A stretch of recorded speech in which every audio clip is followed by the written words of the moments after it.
ఒక auto driver 5 సంవత్సరాలు ఒక పాపను తీసుకొని హాస్పిటల్ నుంచి తన ఆటోలో తన సొంత గ్రామానికి వస్తున్నాడు. అయితే తన సొంత గ్రామానికి వచ్చే దారిలో ఒక చిన్నపాటి బ్రిడ్జిని దాటాలి. ఆ బ్రిడ్జి దాటిన ఒక్క 1/2 కిలోమీటర్ దూరంలోనే ఒక శ్మశాన వాటిక ఉంటుంది. ఆ శ్మశాన వాటి దగ్గర ఒక పెద్ద మర్రి చెట్టు కూడా ఉంటుంది రోడ్డు పక్కనే. ఆ మర్రి చెట్టు దాటి ఇంకొక 2 కిలోమీటర్లు జర్నీ చేస్తే వాళ్ళ ఊరు వచ్చేస్తుంది. సో ఈ ఆటో డ్రైవర్ తన 5 సంవత్సరాల పాపని తన పక్కనే కూర్చోబెట్టుకొని డ్రైవింగ్ చేసుకుంటూ వస్తున్నాడు. తన పాపకి చెప్తున్నాడు, నీకేమీ కాదమ్మా, హాస్పిటల్లో డాక్టర్స్ మంచిగా చెప్పారు, నీకే హెల్త్ ఇష్యూ లేదు, నీకు టానిక్ ఇచ్చారు, అలాగే ట్యాబ్లెట్లు ఇచ్చారు, ఇవి వేసుకుంటే నువ్వు మంచిగా అయిపోతావు, ఎప్పటిలాగే ఆడుకోవచ్చు, స్కూల్కి వెళ్ళొచ్చు, చాక్లెట్లు తినొచ్చు అని సరదాగా కబుర్లు చెప్పుకుంటా ఆ ఆటో డ్రైవర్ తన కూతురిని ముద్దాడుతా ఆటోని డ్రైవ్ చేస్తూ అలా వస్తున్నారు. అయితే ఆటో కరెక్ట్గా బ్రిడ్జ్ మధ్యలోకి వచ్చిన తర్వాత ఆగిపోయింది. ఎంత స్టార్ట్ చేసినా స్టార్ట్ అవ్వట్లేదు. విపరీతమైన గాలి, విపరీతంగా చుట్టుపక్కల ఈ గాలి సౌండ్ అనేది చాలా గంభీరంగా వస్తుంది. తన కూతురేమో బెదిరిపోతుంది, నాకు భయం వేస్తుంది నాన్న అని చెప్పేసి చాలా వరకు భయపడిపోతుంది. ఆటో డ్రైవర్కి ఏం అర్థం కావట్లేదు. ఇదేంటే మొన్నే కదా సర్వీస్ చేయించాను ఆటోని, ఇలా ఆగిపోయింది ఏంటి సడన్గా అని అటు ఇటు చూస్తుంటాడు. వెనక్కి వెళ్ళి మళ్ళీ తాడు కట్టేసి పవర్ఫుల్గా లాగి స్టార్ట్ చేస్తాడు. స్టార్ట్ చేసేసరికి ఆటో ఆటోమేటిక్గా స్టార్ట్ అయిపోద్ది.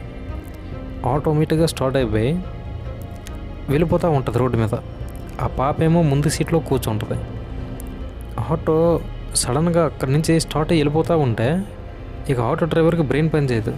ఇదేంటి డౌన్ లేదు, ఏమీ లేదు, ఆటో ఎందుకు ఇలా వెళ్ళిపోతుందని చెప్పేసి ఆటో వెనకాల పరిగెడుతూ ఉంటాడు.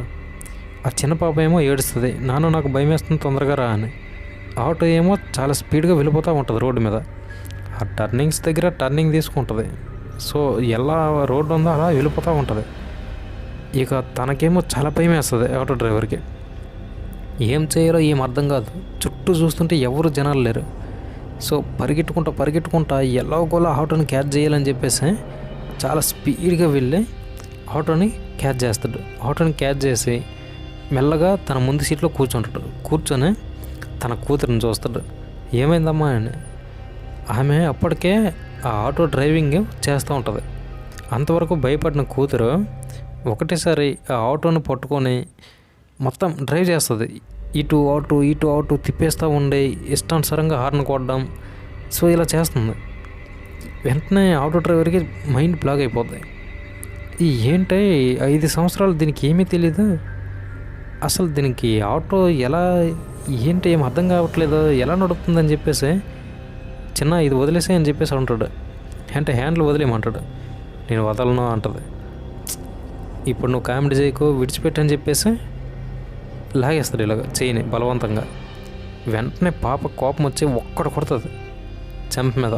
కుట్టేసరికి వాళ్ళ నాన్న ఆటో నుంచి కింద పడిపోతాడు. సో ఆటో కూడా కొంచెం దూరం వెళ్ళి ఆగిపోద్ది.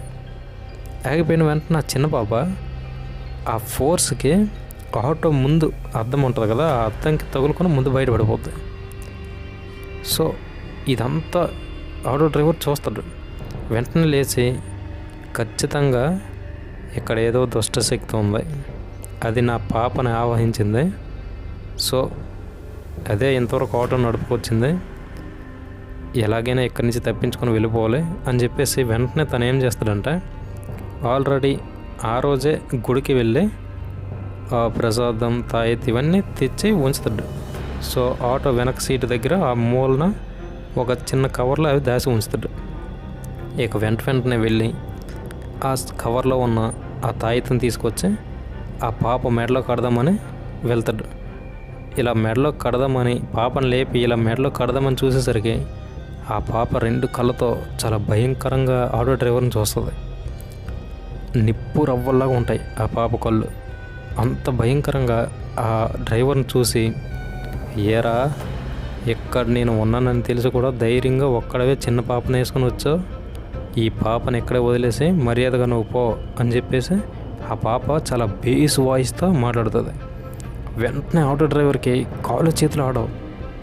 నీకు దండం పెడతాను, నువ్వు ఎవరో నాకు తెలీదు, నీకేం కావాలో చెప్పు, నా పాపను మాత్రం నన్ను వదిలేసి నాకు నా పాప కావాలి, తనకు అస్సలు ఆరోగ్యం బాగోలేదు, ఈరోజు హాస్పిటల్కి తీసుకెళ్ళి చూపించి మరీ తీసుకొస్తాను, దయచేసి విడిచిపెట్టి అని చెప్పేసి అంటాడు. వెంటనే ఆమె నాకు పాపగా అవసరం లేదు, ఈ పాపని 2 రోజుల తర్వాత ఇదే ప్లేస్లో నేను వదిలేస్తాను, నువ్వు సైలెంట్గా ఇక్కడి నుంచి వెళ్ళు, ఊర్లో ఎవరికి మ్యాటర్ తెలియకూడదు, వెళ్ళిపో అని చెప్పేసి అంటుంది.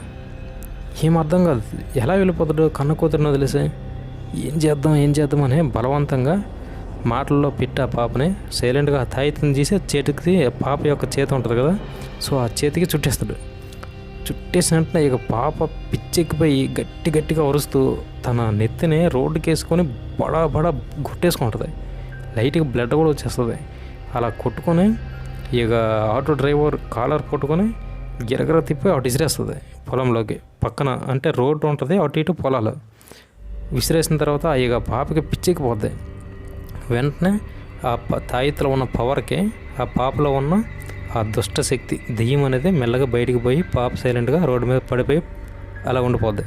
వెంటనే ఆటో డ్రైవర్ వచ్చి ఆ పాపని తీసుకొని ఇక భుజం మీద వేసుకొని ఆటోలో వెనకాల పడుకోబెట్టేసి తనకి టవల్ కప్పేసి వెంటనే స్టార్ట్ అవ్వదు. మళ్ళీ స్టార్ట్ చేస్తాడు. వెంటనే స్టార్ట్ అయ్యేసరికి ఇక వెనక్కి తిరిగి చూడకుండా చాలా స్పీడ్గా ఆటో నడుపుతాడు. సో అలా నడుపుకుంటూ వెళ్ళి చాలా స్పీడ్గా వెళ్ళిపోతుంటాడు. వెళ్తుంటే ఈసారి చెప్పాను కదా శ్మశానం ఉంటుంది, పక్కనే మర్రి చెట్టు ఉంటుందని, అక్కడికి వెళ్ళగానే ఆటో ఆగిపోతాయి. తన పాపను చూస్తాడు. నాన్న నాకు చాలా తలనొప్పి వస్తుంది అని చెప్పేసి ఆ పాప చెప్తుంది. ఏం కాదమ్మా వెళ్ళిపోదామని చెప్పేసి, ఇలా లాభం లేదని చెప్పేసి వెంటనే వాళ్ళ బావమరిదికి ఫోన్ చేస్తాడు. రే ఇలా ఉంది పరిస్థితి, నువ్వు ఒక 10 మందిని తీసుకునిరా అని. వెంటనే వాళ్ళ బావమరిది ఒక అరగంటలో అక్కడికి ఒక 10 మందితో వస్తాడు. సో అలా వచ్చిన తర్వాత ఆటో ఎంతకి స్టార్ట్ అవ్వదు అక్కడ మర్రిచెట్టు దగ్గర. సో ఆ 10 మంది చాలా దూరం నుంచి కనిపిస్తారు. అప్పుడు ఆటో మెల్లగా స్టార్ట్ అవుద్ది. సో అప్పుడు అక్కడి నుంచి తండ్రి కూతురు బయటపడతారు. అలా బయటపడి ఇంటికి వెళ్ళిన తర్వాత ఈ విషయాన్ని ఊర్లో అందరికీ చెప్తారు. అక్కడ ఏదో దుష్టశక్తి ఉంది అని చెప్పేసి చాలామంది చెప్పారు. నేను ఇంతవరకు నమ్మలేదు. నా కళ్ళారా నేను చూశాను. కొంచెం ఉంటే నా పాప చనిపోయేది ఈరోజు. ఇంకోసారి అర్ధరాత్రి పూట ఇలాంటి ప్రయాణాలు పెట్టుకోవద్దు మనం ఎవరం. ఊర్లో అందరం కలిసి ఒక నిర్ణయం తీసుకొని ఆ దుష్ట శక్తికి మనం ఏదో ఒకటి చేసి ఇక్కడి నుంచి పంపించేయాలి, అంతం చేయాలి. లేదంటే ఎవరమో ఒకరోజు అంటే మన కుటుంబాల్లో ఎవరమో ఒకరమో బలైపోతాం దానికి అని చెప్పేసి అందరికీ చెప్తాడు. సో ఇది ఫ్రెండ్స్ ఈరోజు స్టోరీ. సో ఈ స్టోరీస్ అన్నీ ఏంటంటే నేను చిన్న షార్ట్ ఫిల్మ్స్ టైప్లో తీద్దామని రాసుకున్నవే, ఇంకా డీటెయిల్డ్గా రాసుకున్నవే. కాకపోతే కొంచెం పరిస్థితులు సహకరించక మీ అందరికీ ఇలా వాయిస్తో అందిస్తున్నాను. విని ఆనందిస్తున్నారు అని అనుకుంటున్నా. So thank you very much. So వింటున్నందుకు. అలాగే మన ఛానల్ సబ్స్క్రైబ్ చేసుకొని లైక్ కొట్టండి వీడియోకి ఖచ్చితంగా. ఇంకా మంచి హారర్ స్టోరీస్ అనేవి వస్తాయి ముందు. తప్పకుండా వెయిట్ చేయండి. ఇంకా మంచి స్టోరీస్తో వచ్చి మిమ్మల్ని మంచిగా అలరిస్తాను. Thank you for watching. Have a great day. Thank you.